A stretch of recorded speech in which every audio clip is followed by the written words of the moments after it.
একসময় কাজের খোঁজে পাড়ি দিয়েছিলেন ভারতে, ফিরেছিলেন খালি হাতে, কিন্তু স্বপ্ন ছিল একটাই, নিজে কিছু করার। সেই স্বপ্ন থেকেই মাত্র ৬২০ টাকা মূলধন নিয়ে শুরু করেছিলেন অ্যাকুরিয়ামের রঙিন মাছ চাষ।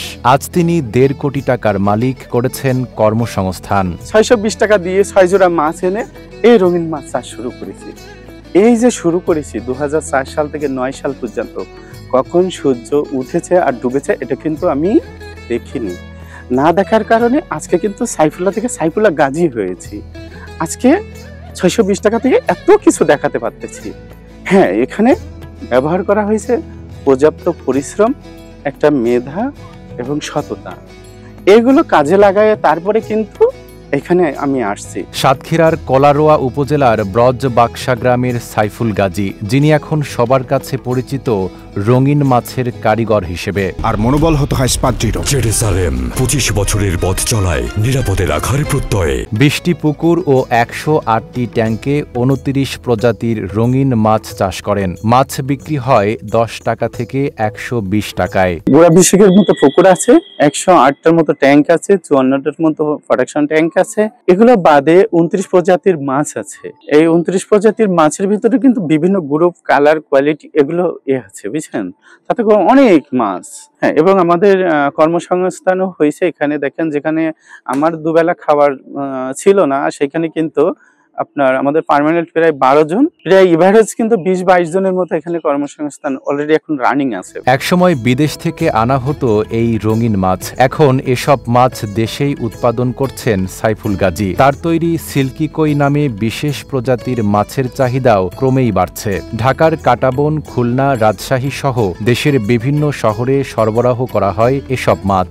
সরকারি সহযোগিতা ও আধুনিক প্রযুক্তি পেলে বিদেশেও রপ্তানি করা সম্ভব বলে জানান সাইফুল গাজী। আমাদের মাছগুলো প্রায় বাংলাদেশের প্রতিটা প্রায় জেলায় যায়, অর্ডারের উপরে নির্ভর করে বেশি। তারপরে যেমন আমার বিভাগীয় শহর আছে, শহরগুলো পার্মানেন্ট কিছু দোকান আছে, সে দোকানগুলোয় মাছ যায়। আর চাষিদেরকে তাদের অর্ডারের যে একটা হিসাব, তবে আমরা ছোট ছোট অর্ডারগুলো ধরি না, কমপক্ষে ৪-৫ হাজার টাকার মতো অর্ডার ধরি। আর আমাদের মাছ উৎপাদন যেভাবে, তার চেয়ে সেল অনেক অনেক বেশি। আমরা কখনো, এইটা আমাদের দুর্নাম, আমরা কখনো চাহিদা পূরণ করতে পারি না। যে যা পরিমাণে মাছ চাই আমরা দিতে পারি না, এটা হলো আমাদের ব্যর্থতা। নিজের ভাগ্য বদলানোর পাশাপাশি কর্মসংস্থানের সুযোগ করে দিয়েছেন সাইফুল গাজী। তার উদ্যোগে কর্মসংস্থান পেয়ে সচ্ছল জীবন কাটাচ্ছেন তারাও। মাছের রেণুপোনা উৎপাদন করা থেকে সমস্ত কাজ করি, কি আর মাছগুলো খাওয়া দাওয়া দিয়ে বাজারজাত করা পর্যন্ত কি আর আমরা সমস্ত কাজ করি। মাছের ২০-২৫টা পুকুর আছে, পুকুরগুলো দেখাশুনো করি, তারপরে মাছের খাতে দেই, যাবতীয় হ্যাচারির কাজ সবই আমরা ২০-২২ জন আছি, সবাই মিলে করি। এখান থেকে ভাই যা আমাদের বেতন দেয়, তাক আলহামদুলিল্লাহ আমাদের মোটামুটি সংসারটা চলে। ঢাকা আহসানিয়া মিশনের কলারোয়া সেনাবাড়িয়া শাখার ব্যবস্থাপক গোলাম সারোয়ার বলেন, তার পরিশ্রমের ফলে সে আজ প্রতিষ্ঠিত।